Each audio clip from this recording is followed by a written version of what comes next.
All right, so we're going to talk about this building here. This is the Nanjing International Youth Cultural Center, and the architect is Zaha Hadid. When I first look at this building, the thing that stands out right away is how it looks like it's piercing the sky. If you take a look at these other buildings on the left-hand side, you can see how the tops of them are flat. Okay, but if we look at this building here, we can see this nice slope on either side, which comes to a point, and it really has this quality of piercing up into the sky. And that's a really good contrast to the surrounding buildings. So that is one of the design elements that stands out right away. It's also worth mentioning that the tops of the buildings have slopes that angle inward. So it looks like the buildings are facing each other, and this reminds me of two people facing each other. So it's like the buildings are having a dialogue with one another.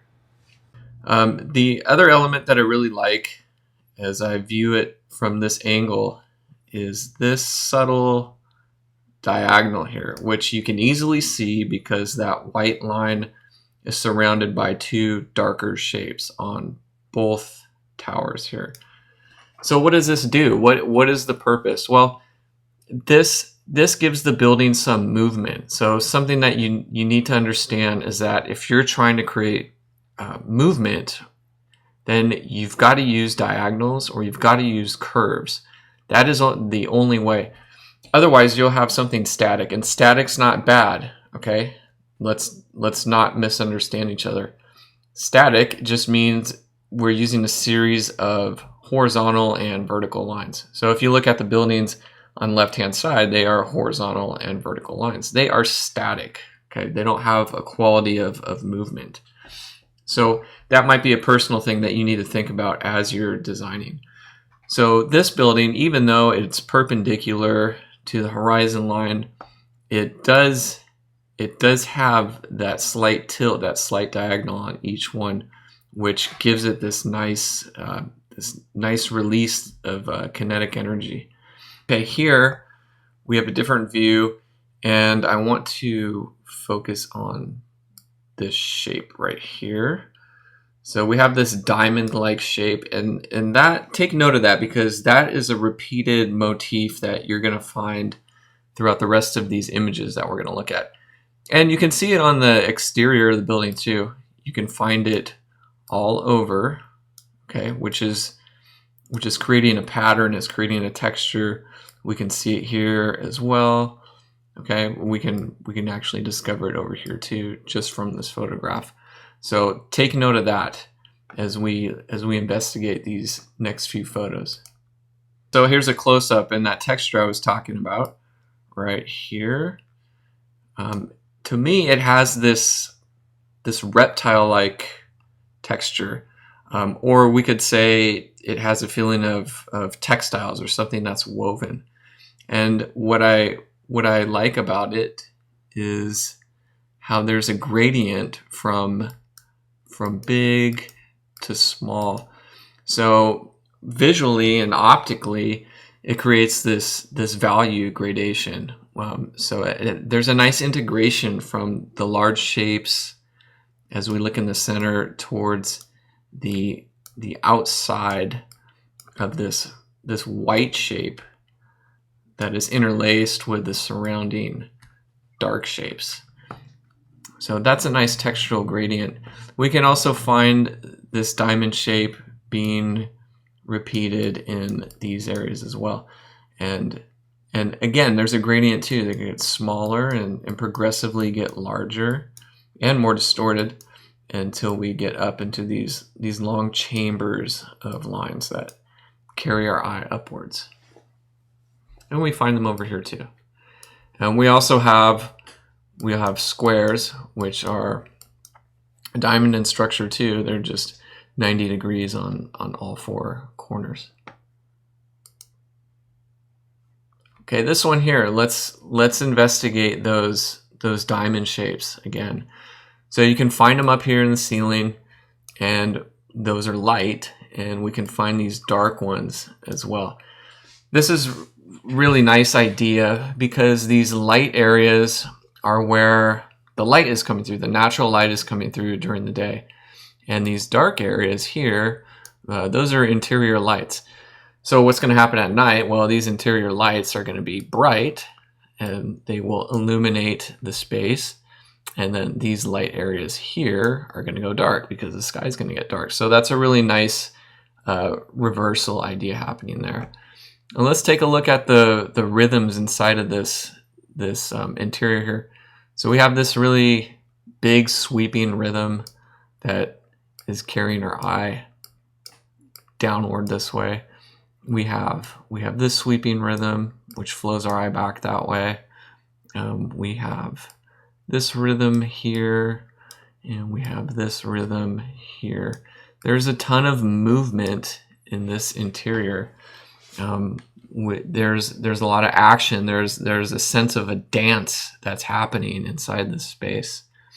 And so if that's not what you want in your design, well then you have to stay away from those kind of dramatic curves. But if you want drama and you want movement, then use curves and use diagonals. Another thing to note is how these textured areas with the repetition of squares and diamonds is contrasted by these solid masses here.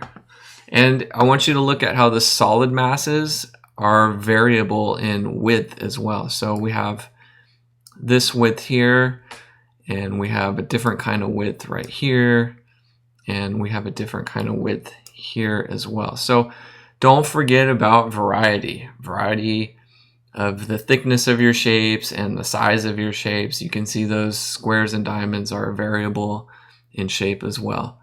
And also think about light and dark, just how we have those light and dark shapes, the squares integrated as well.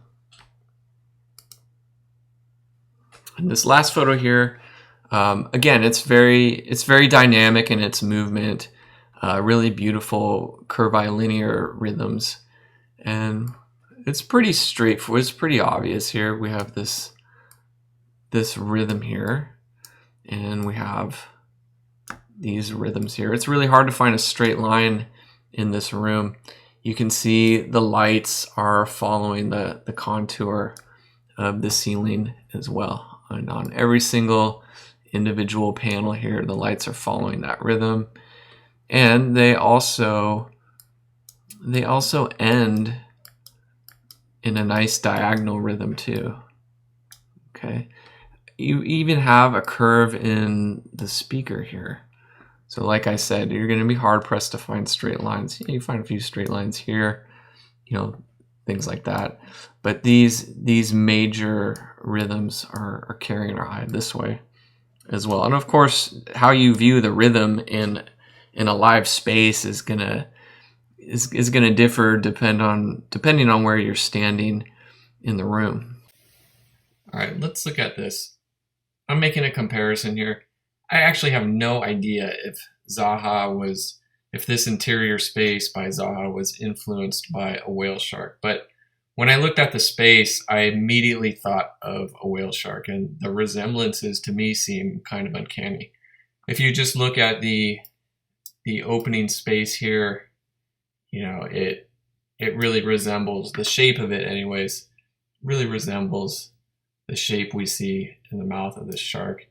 And if you look at all of the lights here and all around where the lights have been installed, they to me resemble the patterning on the shark as well. So like I said, I have no idea, but I'm bringing this up because artists and designers have been inspired by animals and nature since the beginning of art making, since cave painting. So if you're a designer, if you're an artist, and you really want to inspire your work and learn more about how to become a better designer, you better darn well study nature.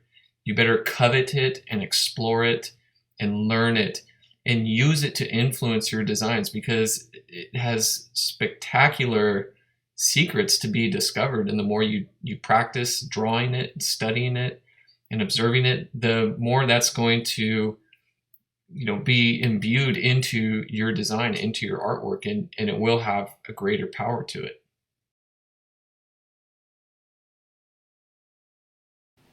Okay, let's take a look at what Zaha Hadid and Picasso have in common from a design point of view, not a finished product point of view.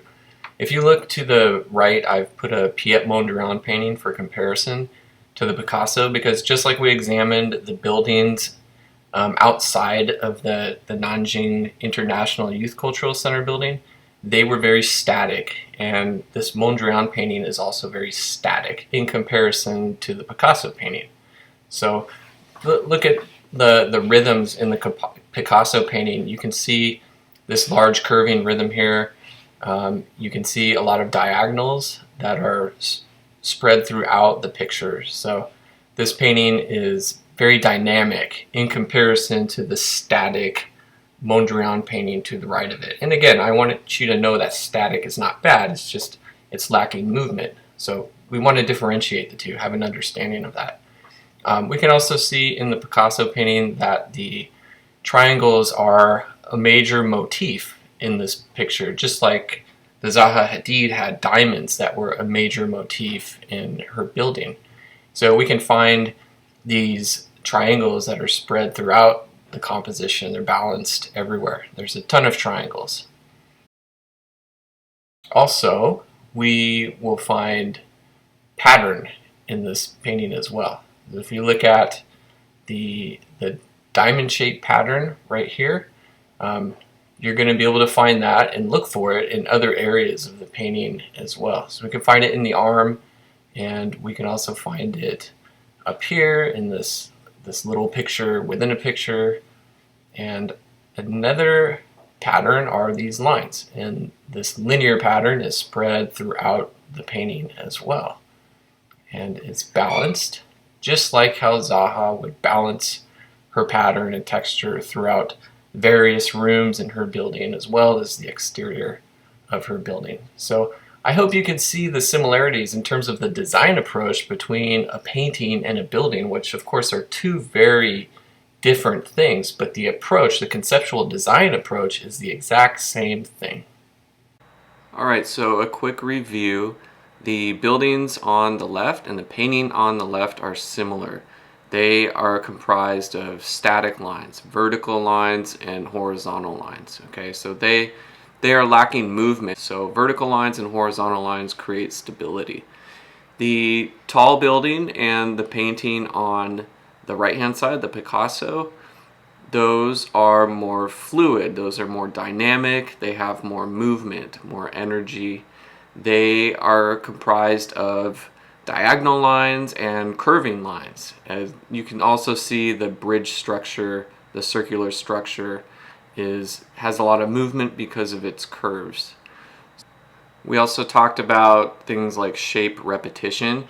You can see in the Mondrian painting on the left-hand side, we have repeating squares, and the buildings above it, which are also the static buildings, those have repeating squares as well for the windows. And the taller building, remember it had repeating diamonds was a major shape motif. And the Picasso has a lot of triangles. That's a major shape motif that's repeated throughout. So these are some of the things we discussed, and I just hope that you can now see the similarities in the design approach between a painting and designing a building. I do hope you found this video useful, and I hope that perhaps it will get you to see things in a different way, to see the similarities between all the various design fields. And I will be doing more videos like this so that we can compare, make comparisons between different types of design fields like sculpture and film and interior design and all the various design fields. So I will talk to you soon, and have a wonderful day.